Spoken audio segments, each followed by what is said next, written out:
Bonjour chers clients, aujourd'hui on vous présente les résultats du troisième trimestre de 2023 pour le fonds Sabius. Comme d'habitude, vous allez recevoir dans les prochains jours un rapport écrit allant plus en détail dans la répartition d'actifs, les performances, etc. Du fonds Sabius. Donc, commençons maintenant avec les performances. Depuis le début de l'année, le fonds Sabius a fait 13,28%. Ça se compare avantageusement à notre catégorie Morningstar, c'est-à-dire les 400 quelques fonds de notre catégorie qui a la même répartition d'actifs que nous. Eux, ils ont fait en moyenne 1,5% depuis le début de l'année. Pour ce qui est de l'indice de Morningstar, on parle de 3,9% depuis le début de l'année.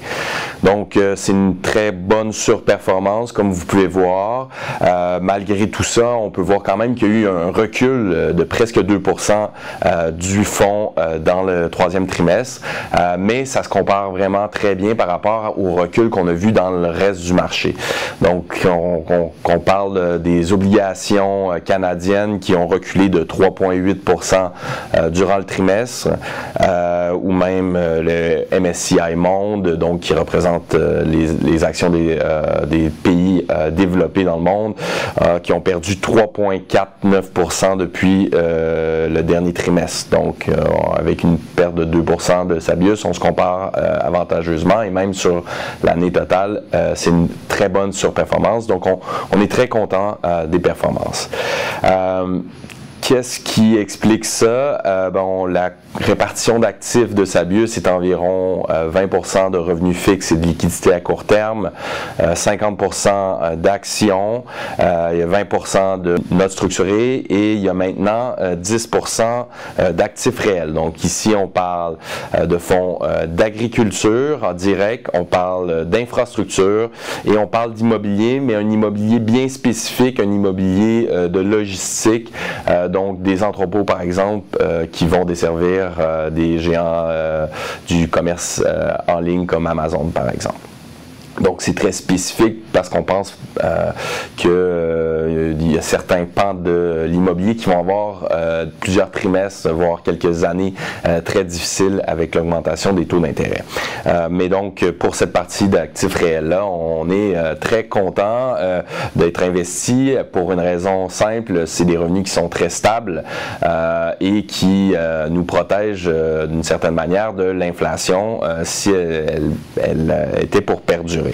Dans cette répartition d'actifs-là, principalement, la performance vient du 50% d'actions.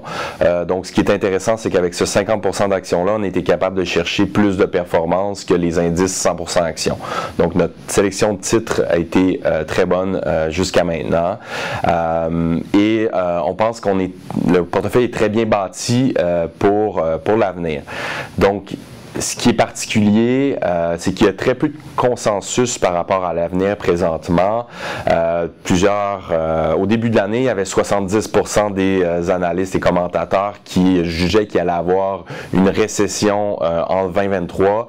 Maintenant, ça a été renversé. C'est maintenant 30% des économistes qui pensent qu'il y aura une récession en 2023.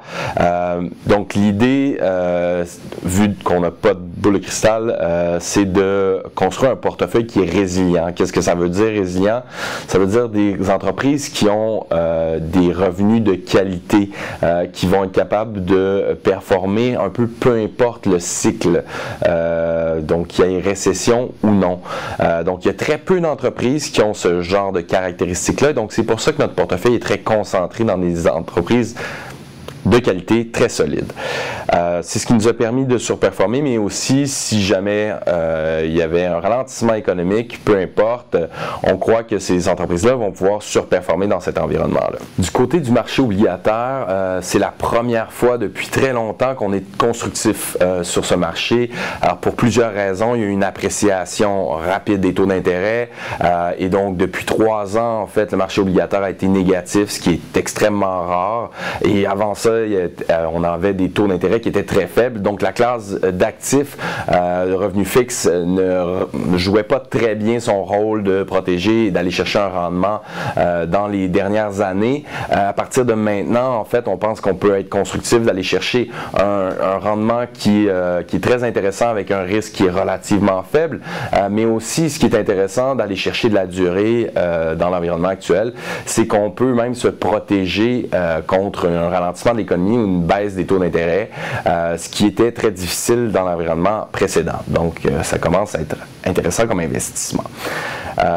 Au niveau des alternatifs, on continue toujours à faire des recherches pour trouver les mandats les plus spécifiques, uniques par les meilleurs gestionnaires au monde.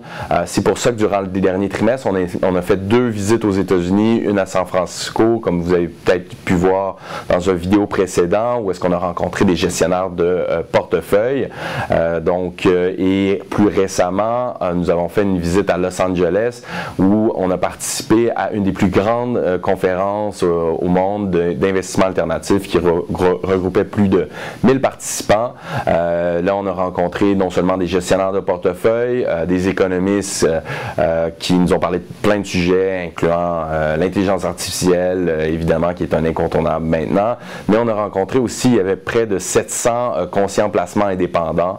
Donc, c'est intéressant de chercher des nouvelles idées, en fait, puisqu'aux États-Unis, les modèles d'affaires sont légèrement différents au Canada. Donc, on essayait de voir comment on peut même améliorer notre offre de service qu'on fait pour vous.